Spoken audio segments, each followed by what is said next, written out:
এতিয়া চোৱা সমগণীয় শ্ৰেণী কাক কয় যি শ্ৰেণীৰ যৌগত একে কাৰ্যকৰীমূলক উপস্থিত থাকে তাক সমগণীয় শ্ৰেণী বুলি কোৱা হয় যেনেকুৱা এলকিন আমি যদি ধৰো এলকিন ইহঁতৰ কি C2H4 C3H6 আৰু C4H8 এলকিন আৰু তেনেকে এলকাইন আছিল এলকাইন C2H2 আৰু C3H4 C4H6 এলকিন আৰু এলকাইন ইহঁতৰ চোৱা এইবিলাক হৈছে সমগণীয় শ্ৰেণী এলকিন এটা সমগণীয় শ্ৰেণী এলকাইন এটা সমগণীয় শ্ৰেণী ইহঁতৰ ওচৰা-ওচৰি দুটা যৌগৰ মাজৰ পাৰ্থক্য CH2 হয় ইহঁতৰ ওচৰা-ওচৰি দুটা যৌগৰ মাজৰ পাৰ্থক্য CH2 চোৱা ইয়াৰ মাজৰ পাৰ্থক্য কি আছে 2 3 আৰু 4 আছে 6 আছে মানে CH2 এইটো CH2 আৰু ইয়াতে এলকাইনৰ যদি চাও এটো 2 আছে 3 এটো 2 আছে 4 আছে অৰ্থাৎ CH2 ডিফাৰেন্স সো প্ৰতিটো ওচৰা-ওচৰি দুটা যৌগৰ মাজৰ পাৰ্থক্য কি CH2 আৰু ইহঁতৰ আণবিক ভৰৰ পাৰ্থক্য হৈছে 14U কাৰ্বনৰ 12 আৰু দুটা হাইড্ৰোজেনৰ 2 সো টোটাল হৈ গল 14U সো এইখিনি হৈছে সমগণীয় শ্ৰেণী তুমি কবা যি শ্ৰেণীৰ যৌগত এটা কাৰ্যকৰীমূলক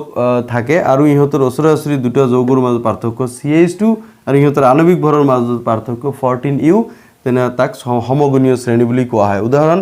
এলকিন এলকাইন সো এনেকে আৰু সমগণীয় শ্ৰেণী আছে এটো হৈছে এলকোহল এটো আমি পঢ়া নাই এলকোহলটো এতিয়া হোৱা নাই সো এলকোহলটো যদি আমি দিও সাপোজ এটো CH3OH বা C2H5OH এটো এলকোহল C3H7OH এটো হৈছে এলকোহল ইয়াৰো ওচৰা-ওচৰি দুটা যৌগৰ মাজৰ পাৰ্থক্য CH2 এনেদৰে এই বাকি যিবিলাক সমগণীয় শ্ৰেণী আছে এটো প্ৰতিটো সমগণীয় শ্ৰেণীৰ উদাহৰণ বাকি সমগণীয় শ্ৰেণীৰ বিষয়ে আমি আজি এই আলোচনা কৰিম সো প্ৰথমতে আমি যদি লওঁ সাপোজ হেলোজেন বিলাক লৈ ললো হেলোজেন বুলি ক'লে 17 বৰ্গৰ যিবিলাক মৌল আছে যেনেকুৱা ফ্লোৰিন ক্লোৰিন তাৰপিছত ব্ৰোমিন আয়োডিন এইবিলাক হৈছে হেলোজেন এই হেলোজেন বিলাক কাৰ্বোহাইড্ৰেটৰ লগত ইহঁতে লগ লাগি ইহঁতে যৌগ গঠন কৰিব পাৰে যেনেকুৱা সাপোজ এইটো কাৰ্বন আছে কাৰ্বনৰ এটা হাইড্ৰোজেনৰ ঠাইত যদি এতে সাপোজ এইটো ক্লোৰিন লাগি গল বাকি বিলাক হাইড্ৰোজেন আছে এইটো হৈ গল কি বলে C3Cl হৈ গল ইয়াৰ নাম হৈ গল কি ক্লোৰোমিথেন ইয়াৰ নাম ক্লোৰোমিথেন এতে কাৰ্বন যদি দুটা হৈ যায় সাপোজ কাৰ্বন দুটা হৈ গল এতে ক্লোৰিন ঠিক আছে বাকি বিলাক হাইড্ৰোজেন এটো হৈ গল কি ক্লোৰোইথেন পৰীক্ষাত কেতিয়াবা আহে যে ক্লোৰোইথেনৰ গঠন লিখা এতিয়া চোৱা যদি কাৰ্বন তিনিটা হৈ যায় তিনিটা কাৰ্বন এতে Cl আছে বাকি বিলাকত হাইড্ৰোজেন ঠিক আছে এইটো হৈ গল কি ক্লোৰোমিথ প্ৰপ এইটো হৈছে কিছে প্ৰপেন যেহেতু অ্যালকেন গ্ৰুপ কাৰ্বন কাৰ্বন এক বন্ধনী আছে আৰু যদি কার্বন 4 হৈ যায় 1 2 3 4 এটো 5 4 হৈ যায় 1 2 3 4 যদি হয় এটো Cl দি দিলু বাকি বিলাকত সব বিলাকতে হাইড্ৰোজেন আছে তেনে হলে কি হৈ যাব ক্লোৰো প্ৰপেন মিথ প্ৰপ বিউট এটো বিউটেন ঠিক আছে এনেদৰে ক্লোৰোপেন্টেন ক্লোৰোহেক্সেন এইবিলাক গঠন আহিব পাৰে কাৰণ এটা ক্লোৰিন আহি গল ঠিক আছে এইখিনি ঠাইত এটা বস্তু মন কৰিবলগীয়া ক্লোৰ ঠাই যদি ব্ৰোমো হৈ যায় এটো যদি ব্ৰোমিন হৈ যায় ঠিক আছে এটো যদি ব্ৰোমিন হৈ যায় তেনে হলে এটো ক্লোৰৰ ঠাইত কি লিখিবা ব্ৰোমো এটো যদি ব্ৰোমিন হৈ যায় ব্ৰোমিন তেনে হলে এটো কি হৈ যাব ক্লোৰিনৰ ঠাইত কি হৈ যাব ব্ৰোমো হৈ যাব ঠিক তেনেদৰে এটো যদি ক্লোৰিন হৈ যায় এটো ব্ৰোমিন যদি হৈ যায় এটো ব্ৰোমোপেন্টেন মিথ প্ৰপ তিনটা কাৰ্বন আছে এটো যদি ব্ৰোমিন হৈ যায় এটো ব্ৰোমো বিউটেন হৈ যাব ঠিক আছে যদি পাঁচটা কার্বন হৈ যায় সাপোজ 1 2 3 4 5 আছে এটো ব্ৰোমিন আছে সাপোজ এটো বাকি বিলাকত সবতে হাইড্ৰোজেন আছে কাৰণ প্ৰতিটো কাৰ্বনৰ যোজ্যতা 4 হ'ব লাগিব এটো হৈ গল কি ব্ৰোমো মিথ প্ৰপ বিউট পেন্ট এটো পেন্টেন ব্ৰোমোপেন্টেন ঠিক আছে ব্ৰোমোপেন্টেনৰ গঠন এটো সো এনেদৰে আমি হেলোজেন বিলাক আমি আয়োডিন দিও এইবিলাক দিব পাৰো কিন্তু আগত কি আহিব এই হেলোজেনৰ নামটো আহিব ক্লোৰো থাকিলে ক্লোৰো ব্ৰোমো থাকিলে ব্ৰোমো এইখিনি কথা মনত ৰাখিবা এইটো হেলোজেনৰ ক্ষেত্ৰত এইটো গ'ল ঠিক আছে সো এতিয়া এই ব্ৰোমিন সাপোজ এই যেটো ইয়াতে দিয়া আছে এই ব্ৰোমিনটো যিকোনো ঠাইত তুমি দিব পাৰা এই হেকতো দিব পাৰা মাজৰটোতো দিব পাৰা সো এইটো ব্ৰোমিন যদি আমি এতে মাজত দি দিও সাপোজ এইটো কাৰ্বন আছে পাঁচটা কাৰ্বন 1 2 3 4 5 1 2 3 4 5 এইটো ব্ৰোমিনটো আমি ইয়াতে দিব পাৰো ব্ৰোমিন প্ৰতিটো কাৰ্বনৰ যত 4 হ'ব লাগিব ব্ৰোমিনটো ইয়াতে দিব পাৰো নাইবা 1 2 3 4 5 ব্ৰোমিনটো আমি মাজতো দিব পাৰো ঠিক আছে এই প্ৰতিটোৰে নাম হৈছে ব্ৰোমোপেন্টিন চোৱা ইহঁতৰ আণবিক সংকেতটো একেই ঠিক আছে 1 2 3 4 5 সো C5H11 এইটো Br ঠিক আছে H11Br চোৱা প্ৰতিটো ক্ষেত্ৰতে আণবিক সংকেত ইয়াৰ একেই কিন্তু গঠন সংকেত বেলেগ বেলেগ হৈ আছে সো এনেকুৱা যিবিলাক যৌগ এইবিলাক কি গঠন সমযোগী বুলি কোৱা হয় কি গঠন সমযোগী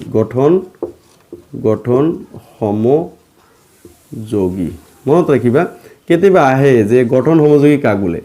যিবিলাক যৌগৰ কি আণবিক সংকেত একেই কিন্তু গঠন সংকেত বেলেগ বেলেগ তাক গঠন সমযোগী বুলি কোৱা হয় যে ব্ৰোমোপেন্টেনৰ তুমি গঠন সমযোগী এই এনেকে আঁকিব পাৰা এইটো আঁকিব পাৰা কিন্তু ব্ৰোমিনৰ এতে ঠাইটোৱে চেঞ্জ হৈছে ঠিক আছে সো এনেদৰে আমি ব্ৰোমোপেন্টেনৰ গঠন সমযোগী আমি আঁকিব পাৰি বেলেগ মৌলৰো আমি গঠন সমযোগী আঁকিব পাৰি এতিয়া সো যদি আমি এলকোহলটো লও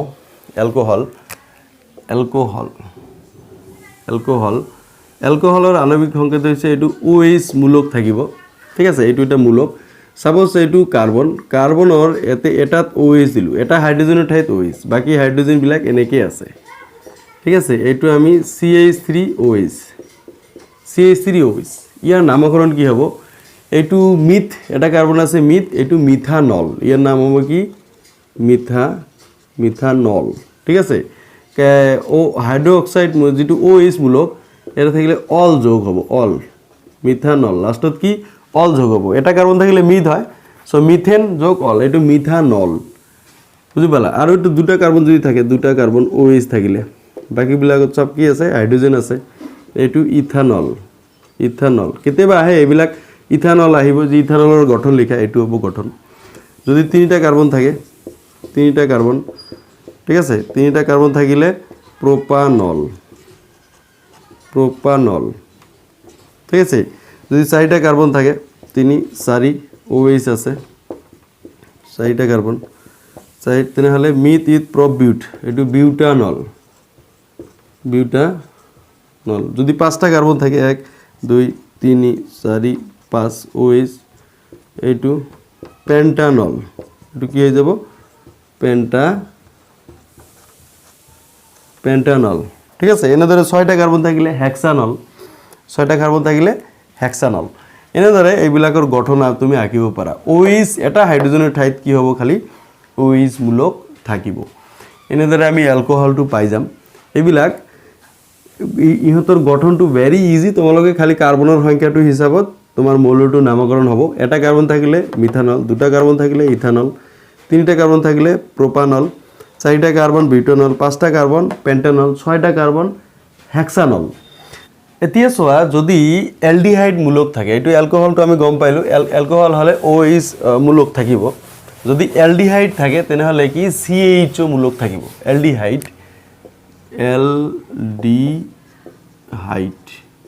এলডিহাইডত কি CHO মূলক থাকিব ঠিক আছে এইটো যদি ভাঙি লিখা এটা কাৰ্বনত থাকিব ইয়াতে সো এটা ওপৰত হাইড্ৰোজেন এটা ডাবল বন্ডত অক্সিজেন থাকিব ঠিক আছে লাস্ট কাৰ্বনত এটা হাইড্ৰোজেন আৰু এটা ডাবল বন্ডত অক্সিজেন থাকিব সাপোজ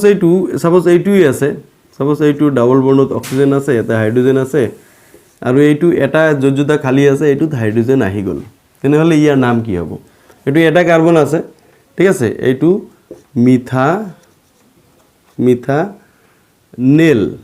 মিথানেল এলডিহাইড থাকিলে কি হয় প্লাস এল যোগ হ'ব মিথানেল ঠিক আছে এইটো হৈ গল মিথানেল যদি দুটা কাৰ্বন থাকে দুটা কাৰ্বন লাস্টৰ ডাবল বন্ড আছে ইয়াতে এইটো প্ৰথমটো কাৰ্বনত তিনিটা হাইড্ৰোজেন আছে এইটো কি ইথানেল মানে কি এলডিহাইড গ্ৰুপ নেল থাকিলে এলডিহাইড যদি তিনিটা কার্বন থাকে 1 2 3 লাস্টটো ডাবল বন্ড আছে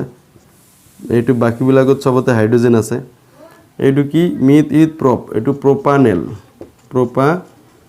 প্রোপানেল এনেদৰে মিথ উইথ প্ৰপ এইটো চাৰিটা কাৰ্বন থাকিলে 1 2 3 4 চাৰিটা কাৰ্বন থাকিলে এইটো নহব এইটো এটা হাইড্ৰোজেন থাকিব ইয়াত আৰু এইটো চাৰিটা কার্বন থাকিলে বিউটানেল পাঁচটা কার্বন থাকিলে 1 2 3 4 4 5 পাঁচটা কার্বন থাকিলে কি হ'ব তুমি কোৱা বিউটানেল এটো পেন্টানেল আৰু যদি ছয়টা কার্বন থাকে 1 2 3 4 5 6 ছয়টা এটো লাস্টত ডাবল বন্ড এটা হাইড্রোজেন ইয়াতে আহিব আৰু ইটা প্ৰতিটোতে দুটা আৰু লাস্টটো থাকিব তিনিটা এটো meth eth prop but pent hex এইটো হ'ব কি হেক্সানেল এনেদৰে নামকৰণ বিলাক আহিব তুমি যদি কোশ্চেন চোৱা তেনে হলে এই প্ৰোপানেল আৰু এই যে হেক্সানেল এইটো 2019 ত আহিছিল এইটো 2019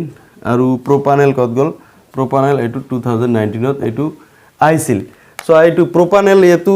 নাম দিছে প্রোপানেল গঠন লিখিব লাগে এইটো গঠন আৰু হেক্সানেল এটো হেক্সানেল দিছে ইয়াৰ গঠন লিখিব লাগে গঠনটো এইটো দুটা উল্টা কোশ্চেন আহিছিল হেক্সানেল দিছে তোমাৰ এই গঠন লিখিলে এনেদৰে লিখিব লাগিব ঠিক আছে এটা ছয়টা কাৰ্বন লাস্টটো ডাবল বন্ড অক্সিজেন থাকিব ইয়াতে এটা হাইড্ৰোজেন আৰু বাকি এইটো দুটা আৰু ইফালৰটো তিনিটা হাইড্ৰোজেন থাকিব কাৰণ প্ৰতিটো কাৰ্বনৰ যোজ্যতা 4 হ'ব লাগিব আৰু ইয়াতে প্রোপানেলটো কি দিছে এই গঠনটো তোমাক দি দিছে নাম লিখিব দিছে ঠিক আছে যেহেতু লাস্টত এইটো CH মূলক থাকিব এটো এলডিহাইড সো এইটো হৈ যাব প্রোপানেল এনেদৰে তুমি এলডিহাইডৰ নামকৰণটো ধুনিয়াকে তুমি কৰিব পাৰিবা এতিয়া চোৱা এলডিহাইডৰ পিছত আমি আহিল কি কিটোনৰ কিটোনতো ডাবল বন্ড থাকে অক্সিজেনৰ লগত কিন্তু ই কি মিডলত থাকিব মনত ৰাখিবা কিটোনত যেটো তোমাৰ কাৰ্বন ডাবল বন্ড থাকে আৰু দুই ফালে খালি থাকে ঠিক আছে এই দুই ফালে কার্বন থাকিব লাগিব সো এই কি ডাবল বন্ডটো সদায় কি মিডলত থাকিব এটো ডাবল বন্ড ইফালে কার্বন সস ইফালে কার্বন আছে সো ইয়াতে তিনিটা হাইড্রোজেন থাকিব so myth with prop so এইটো হৈ যাব প্রোপানন ঠিক আছে এইটো প্লাস অন কিটোন থাকিলে অন হৈ যায় নন লাস্টত কি হৈ যাব নন যদি চাৰিটা কাৰ্বন থাকে 1 2 3 চাৰিটা কাৰ্বন যিকোনো এটা কাৰ্বনত ডাবল বন্ড থাকিব পাৰে যিকোনো এটা কাৰ্বন থাকিব পাৰে মিডলৰ দুটা হ'ব লাগিব সো এইটো চাৰিটা ফিল আপ হৈ আছে এইটো মিথ উইথ প্রপ বিউট সো এইটো হৈ গল কি বিউটানন ঠিক আছে যদি পাঁচটা কার্বন থাকে 1 2 3 4 5 1 2 3 4 5 যিকোনো এটা সাপোজ ডাবল বন্ড মই দি দিলু মাজত দিব লাগিব আকৌ সো এইটো হৈ গল কি পেন্টানন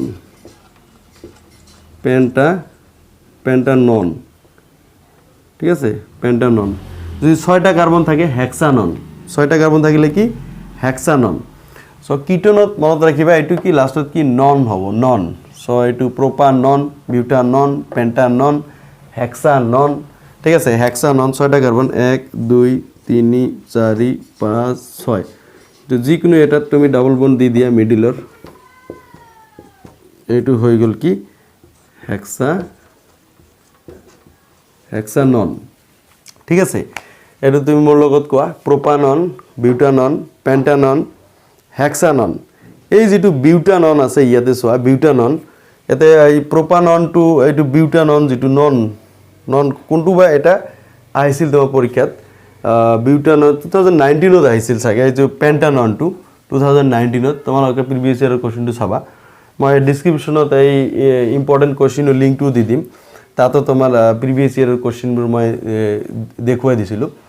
সো এনেদৰে কিটোন বিলাক আহিব মনত ৰাখিব লাস্টত কি থাকিব নন থাকিব কিটোন গ্ৰুপ থাকা মানে নন ঠিক আছে আৰু লাস্টত এটা আছে তোমাৰ এলডিহাইড কাৰ্বক্সিলিক অ্যাসিড এলডিহাইড তো হৈ গল আমাৰ কাৰ্বক্সিলিক অ্যাসিড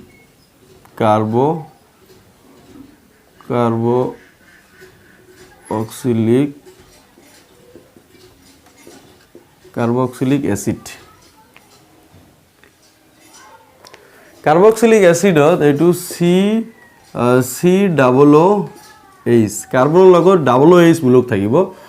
এইটো এটা কাৰ্বনৰ লগতে ডাবল বন্ডত অক্সিজেন থাকিব আৰু এইটো অক্সিজেন আৰু এইটো হাইড্ৰোজেন এনেদৰে আমি ভাঙি লিখিব পাৰি ডাবল এইচ কাৰ্বনৰ লগত ডাবল এইচ মূলক থাকিব এতিয়া সাপোজ এইটোৱে দিয়া হৈছে সাপোজ এইটো ডাবল বন্ডত অক্সিজেন আছে এইটো অক্সিজেন এইটো OH দিব পাৰো নাইবা এইটো ভাঙি যদি লিখো এইটো হাইড্ৰোজেন এনেদৰে লিখিব পাৰিম সো ইয়াতে যদি হাইড্ৰোজেন থাকে এইটো এটা কাৰ্বন আছে সো এইটো হৈ গল কি মিথানোইক এসিড হৈ গল মিথানোইক এসিড ঠিক আছে যদি দুটা কার্বন থাকে সাপোজ এটা কার্বন এটা ডাবল বন্ড আছে ইয়াতে আৰু ইয়াতে হাইড্ৰোজেন আছে তেনেহলে এটো হৈ গল কি ইথানোইক এসিড মিথানোইক এসিড এটো ওইক এসিড নামটো চালে গম পায় কার্বক্সিলিক এসিড আছে মিথানোইক এসিড ইথানোইক এসিড যদি তিনটা কার্বন থাকে সাপোজ 1 2 3 এইটো লাস্টটো কি ও ডাবল এইচ মূলক আছে এইটো আৰু তিনটা এইটো সি কি হ'ব প্ৰোপানোইক এসিড মনত ৰাখিবা so very simple so methanoic acid ethanoic acid propanoic acid এই ইথানোইক এসিডটো তোমাৰ এটো আহিছিল 2016 ত আহিছিল এটো ইথানোইক এসিড 2016 ত আহিছিল এতিয়া কেতিয়াবা ইথানোইক এসিডৰ আৰু ইলেক্ট্ৰন বিন্দু গঠনো আঁকিব দিয়ে সো এই ইথানোইক এসিড এইটো প্রোপানোইক এসিড সো তলত তিনটা কার্বন আছে লাস্টটো ডাবল এইচ মূলক আছে ঠিক আছে এতিয়া তোমালোকক মই এটা বস্তু দেখুৱাব খুজিছো মই ইলেক্ট্ৰন বিন্দু গঠনৰ এটা সেপাৰেট মই ভিডিও তোমালোকৰ কাৰণে মই বনাম সো এইটো অকল মই দেখুৱাব খুজিছো দুটা কাৰ্বন আছে ইয়াতে ইথানোইক এসিড ডাবল এইচ মূলক আছে সো প্ৰথম কাৰ্বনটো তুমি এনেদৰে আঁকিবা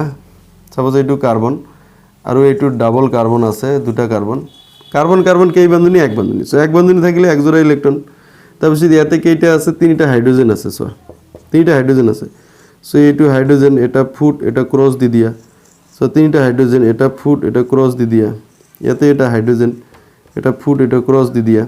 আৰু এইটো কাৰ্বনত কি আছে এইটো ডাবল বন্ডত এটা অক্সিজেন আছে ডাবল বন্ড থাকা মানে কি দুই জোড়া ইলেক্ট্ৰন থাকিব ইয়াত ঠিক আছে আৰু ইয়াতে এটা অক্সিজেন আছে কিন্তু এইটো অক্সিজেনত দেখো কি এইটো কার্বন সিঙ্গেল বন্ড আছে আৰু ইফালে এটা হাইড্ৰোজেন আছে ঠিক আছে এইটো এক জোড়া ইলেক্ট্ৰন আছে ইয়াত তো এনেদৰে আমি ইথানোইক এসিডৰ ইলেক্ট্ৰন বিন্দু গঠন আঁকিব পাৰি very simple carbon single bond এক বন্ধনী এজৰ ইলেক্ট্ৰন আৰু হাইড্ৰোজেন এক বন্ধনী দ্বাৰা আছে তিনিটা হাইড্ৰোজেন সোয়া এজৰ ইলেক্ট্ৰন কে আছে আৰু এইটো অক্সিজেনৰ ক্ষেত্ৰত কাৰ্বন অক্সিজেনৰ এইটো ওপৰৰ বন্ডিংটো ডাবল বন্ড আছে সো এতে দুই জোড়া ইলেক্ট্ৰন লাগিব আৰু এইটো অক্সিজেন কি কাৰ্বনৰ লগত সিঙ্গেল বন্ডত আছে এজৰ ইলেক্ট্ৰন আৰু এইটো হাইড্ৰোজেন এক বন্ধনী আছে এইটো এজৰ ইলেক্ট্ৰন সো এনেদৰে এইটো ইথানোইক এসিডৰ আমি ইলেক্ট্ৰন বিন্দু গঠন আমি আঁকিব পাৰি সো তোমালোকক মই যিবিলাক কাৰ্যকৰী মূলক আছে মই দেখুৱাই দিলো হেলোজেনে হক নাইবা এলকহল এলডিহাইড কিটোন আৰু কাৰ্বক্সিলিক এসিড এই প্ৰতিটো যিবিলাক মই দেখুৱাই দিলো ইহঁতৰ পৰা গঠন আহিব পাৰে ঠিক আছে নাম দি গঠন লিখিব পাৰে নাইবা গঠন দি তোমালোকক নাম লিখিব দিব আহিব পাৰে প্ৰত্যেক বছৰে আহিছে 15 16 17 18 19 20 সো সকলো চনতে আহিছে এটো মই 18 চনটো ইয়াতে লিখা নাই 2018 তো আহিছিল তোমালোকে যদি কোশ্চেন চোৱা সো গোটেই বছৰতে আহিছিল সো এই কাৰণে ভেৰি ইম্পৰ্টেন্ট কাৰ্বন যৌগৰ নামকৰণটো ভেৰি ইম্পৰ্টেন্ট তোমালোকে চাই লবা তো এতিয়া চোৱা এই কাৰ্বন যৌগৰ যেটো ৰাসায়নিক ধৰ্ম এই ধৰ্ম সম্পৰ্কে আমি আলোচনা কৰো সো এই দহন যেটো বিক্ৰিয়া আছে সো কাৰ্বনে সাপোজ এইটো কি কাৰ্বনে যদি অক্সিজেনৰ লগত বিক্ৰিয়া কৰে কি উৎপন্ন কৰিব কাৰ্বন ডাই অক্সাইড আৰু তাপ আৰু পোহৰ উৎপন্ন কৰিব সো এইটো এটা দহন বিক্ৰিয়া মানে যিকোনো তোমাৰ যৌগ যদি অক্সিজেনৰ লগত বিক্ৰিয়া কৰে এটো O2 হ'ব O2 সো ইয়াতে 2 আছে 2 ঠিক আছে বিক্ৰিয়াটো সন্তুলন হৈ আছে সো এইটো O2 লগত বিক্ৰিয়া কৰা মানে এইটো জাৰণ এইটো তোমাৰ দহন বিক্ৰিয়া হৈ গল দহন বিক্ৰিয়াত অক্সিজেনৰ লগত বিক্ৰিয়া কৰি তাপ আৰু পোহৰ উৎপন্ন হ'ব লাগিব কাৰ্বন ডাই অক্সাইড লগতে তাপ আৰু পোহৰ উৎপন্ন হ'ব সো যদি আমি মিথেনটো দি দিও CH4 ই অক্সিজেনৰ লগত বিক্ৰিয়া কৰি কি উৎপন্ন কৰিব কাৰ্বন ডাই অক্সাইড তো কৰিব তাৰ লগতে পানী উৎপন্ন কৰিব প্লাস তাপ আৰু পোহৰ উৎপন্ন কৰিব ঠিক আছে সো তাপ আৰু পোহৰ এইটো তো আছে এতে কাৰ্বন ডাই অক্সাইড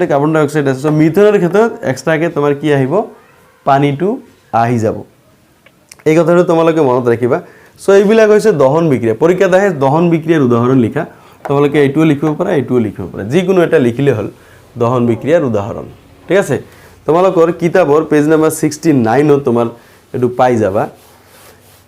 এতিয়া সোয়া এইটো 16 ত আহিছিল সোয়া এই দহন বিক্ৰিয়াটো 2016 ত আহিছিল এতিয়া তুমি জাৰণ বিক্ৰিয়াৰ কথাটো মন কৰা জাৰণ বিক্ৰিয়াত কি হয় যেটো এলকোহল আছে আমি পালো সাপোজ এলকোহল এটো দুটা CH3 CH2OH এইটো যিকোনো এটা বিজাৰকৰ লগত যদি বিক্ৰিয়া ঘটোৱা হয় ই অক্সিজেন যুক্ত হয় বিজাৰক কি সাপোজ KMnO4 এটো KMnO4 টো সোয়া এটো আমলিক লব লাগিব আমলিক KMnO4 পটাসিয়াম পারম্যাঙ্গানেট আৰু তোমাৰ আছে এটা ক্ষাৰকীয় পটাসিয়াম ডাইক্ৰোমেট তোমাৰ K2Cr2O7 এটো পটাসিয়াম ডাইক্রোমেট এটো কি মিথ ইথ সো ইথানল এটো হ'ব কি ইথানলে কি এই আমলিক পটাসিয়াম পারম্যাঙ্গানেট নাইবা ক্ষারকীয় পটাসিয়াম ডাইক্রোমেটের লগত কি বিক্রিয়া করি কি ইথানোয়িক অ্যাসিড উৎপন্ন করে CH3 CHOOH এইটো হৈ গল কি ইথানোয়িক অ্যাসিড উৎপন্ন করে ইথানোয়িক অ্যাসিড CH3 C এটো ডাবল হ'ব COOH এটো যদি আমি ভাঙি লিখো কি হ'ব প্ৰথমটো তিনটা হাইড্ৰোজেন তাৰ পিছত দুটা তাৰ পিছত OH আহি গল এই বিক্ৰিয়া ঘটি কি হ'ব এটো দুটা তো প্ৰথমত তিনটা হাইড্ৰোজেন থাকিব ইয়াতে ডাবল বন্ডত অক্সিজেন ইয়াতে O ইয়াতে H আহিব ঠিক আছে এটো ইথানোয়িক অ্যাসিড সো এখানে COOH হ'ব ঠিক আছে COOH আর ইয়াতে CH3 CH2OH এটো হল ইথানোয়িক অ্যাসিড ই কার উপস্থিতিত এই ইথানোয়িক অ্যাসিড উৎপন্ন করিলে এটো হয় আমলিক পটাসিয়াম পারম্যাঙ্গানেট নাইবা ক্ষারকীয় পটাসিয়াম ডাইক্রোমেটের উপস্থিতিত এটো কি হয় ইথানোয়িক অ্যাসিড উৎপন্ন হয় ইয়ার লগতে কি ইয়াতে তাপ থাকিব লাগিব ঠিক আছে লগতে কি থাকিব লাগিব তাপ থাকিব লাগিব মনত ৰাখিবা ইয়াৰ পৰা কোশ্চিন আহে কি যে এলকোহলক কেনেদৰে তোমাৰ কাৰ্বক্সিলিক অ্যাসিডে ৰূপান্তৰিত কৰিব পাৰি সো এলকোহলক কাৰ্বক্সিলিক অ্যাসিডে ৰূপান্তৰিত কৰাৰ উপায় আছে ইয়াতে কি যিকোনো জাৰক পদাৰ্থৰ লগত কি বিক্ৰিয়া ঘটাব লাগিব ঠিক আছে সো এনেদৰে জাৰক পদাৰ্থৰ লগত এলকোহলৰ বিক্ৰিয়া ঘটাই আমি কাৰ্বক্সিলিক অ্যাসিড আমি পাব পাৰি এইটো এটা উদাহৰণ সো ইয়াৰ পৰা আন এটা কোশ্চিন আহে কি যে জাৰক পদাৰ্থ কি ঠিক আছে জাৰক পদাৰ্থ যিবিলাক পদাৰ্থই আনক অক্সিজেন দিয়ে মনত ৰাখিবা কি যিবিলাক পদাৰ্থই আনক অক্সিজেন দিয়ে তাক জাৰক পদাৰ্থ বুলি কোৱা হয় সাপোজ ইয়াতে সোয়া যদি মন কৰা ইয়াতে অক্সিজেন কেইটা আছে এটা অক্সিজেন আছে সো ইয়াতে কেইটা আছে কার্বক্সিলিক অ্যাসিড দুটা অক্সিজেন আছে সো এই অক্সিজেন কৰ পৰা পালে এই জাৰক পদাৰ্থৰ পৰা পাইছে হয় আমলিক পটাসিয়াম পারম্যাঙ্গানেট নাইবা ক্ষারকীয় পটাসিয়াম ডাইক্রোমেট সো ইয়ে কি এই ইথানলকে অক্সিজেন দিছে তার ফলত কি ইথানোয়িক অ্যাসিড উৎপন্ন হৈছে সো এই পদাৰ্থবিলাক হৈছে জাৰক পদাৰ্থ যি পদাৰ্থে আনক অক্সিজেন দিয়ে তাক জাৰক পদাৰ্থ বুলি কোৱা হয় ইয়াৰ যদি উদাহৰণ তুমি লোৱা উদাহৰণটো হ'ব কি এই যে আমলিক KMnO4 পটাসিয়াম পাৰম্যাঙ্গানেট আৰু তোমাৰ কি ক্ষাৰকীয় পটাসিয়াম ডাইক্ৰোমেট এই দুটা হৈছে জাৰক পদাৰ্থৰ উদাহৰণ এইটো তোমাৰ 2018 ত আহিছিল ভেৰি সিম্পল ভাবে এই কথাটো মনত ৰাখিবা সো জারক পদার্থ কি করে অক্সিজেন দিয়ে সো অর্থাৎ কি জারণ হয় ঠিক আছে সো জারণ ঘটায় অক্সিজেন দিয়ে ইয়ার কি জারণ ঘটায় অক্সিজেন যুক্ত হওয়া মানে জারণ তোমালোকে এটু জানা এতিয়া যোগাত্মক বিক্রিয়ার যেটো কনসেপ্ট যিবিলাক আমাৰ অসংপৃক্ত হাইড্ৰোকাৰ্বন আছিল সাপোজ কাৰ্বন যদি ডাবল বন্ড থাকে তাক কি কোৱা হয় অসংপৃক্ত হাইড্ৰোকাৰ্বন নাইবা কাৰ্বন যদি ট্ৰিপল বন্ড থাকে তাকো তোমাৰ কি কোৱা হয় অসংপৃক্ত হাইড্ৰোকাৰ্বন এই অসংপৃক্ত হাইড্ৰোকাৰ্বনবোৰে কি নিকেল নাইবা প্যালেডিয়াম অনুঘটকৰ উপস্থিতিত ই কি হাইড্রোজেন যুক্ত হয় ই সংপৃক্ত হাইড্রোকার্বন লৈ রূপান্তরিত হয় এতে ডাবল বন্ড আছিল এটু ভাঙি গল ঠিক আছে এটু নিকেল অনুঘটক লাগিব নিকেল অনুঘটক ঠিক আছে নিকেল অনুঘটকের উপস্থিতিত ই হাইড্রোজেন যুক্ত হয়ে সংপৃক্ত হাইড্রোকার্বন উৎপন্ন করে এইটো হইছে অসংপৃক্ত এইটো হইছে তোমার সংপৃক্ত ঠিক আছে সো ইয়াকে তোমাক কি কোৱা হয় যোগাত্মক বিক্ৰিয়া বুলি কোৱা হয় যি বিক্ৰিয়াত নিকেল নাইবা প্যালেডিয়াম অনুঘটকেৰ উপস্থিতিত অসংপৃক্ত হাইড্ৰোকাৰ্বন লৈ ৰূপান্তৰ কৰা হয় তা কি যোগাত্মক বিক্ৰিয়া বুলি কোৱা হয় সো যোগাত্মক বিক্ৰিয়াৰ উদাহৰণ এইটো তোমাৰ ওপৰটো হইছে যোগাত্মক বিক্ৰিয়াৰ উদাহৰণ এতিয়া চোৱা এই অসংপৃক্ত হাইড্রোকার্বন সো কার্বন কার্বন তিনি বন্ধনী যদি থাকে এইটো অসংপৃক্ত হাইড্রোকার্বন সো ইয়াতে এটা হাইড্রোজেন থাকিব এই কি করিব প্রথমতে ইয়াতে কার্বন কার্বন ডাবল বন্ড হবো এটা হাইড্রোজেন যুক্ত হয়ে গেল এতে দুটা হাইড্রোজেন থাকিব তার পিছত ইয়ার আকৌ কি বিক্রিয়া ঘটাবো হাইড্রোজেনের উপস্থিতিত ঠিক আছে নিকেল অনুঘটকের উপস্থিত হাইড্রোজেনের লগত বিক্রিয়া ঘটিব তেতে কি হবো ইয়ার আকৌ এটু ডাবল বন্ড ভাঙি সিঙ্গেল বন্ড হয়ে যাব সো এনেদৰে অসংপৃক্ত কাৰ্বনৰ পৰা আমি সংপৃক্ত হাইড্ৰোকাৰ্বন পাব পাৰি এই যোগাত্মক বিক্ৰিয়াৰ পৰা এতিয়া চোৱা কেতিয়াবা পৰীক্ষাত আহে যে সাপোজ C2H6 C3H6 তাৰপিছত C2H2 তাৰপিছত C3H8 এই বিক্ৰিয়া এই যৌগবোৰৰ ভিতৰত কোনটোৱে যোগাত্মক বিক্ৰিয়া দেখুৱাব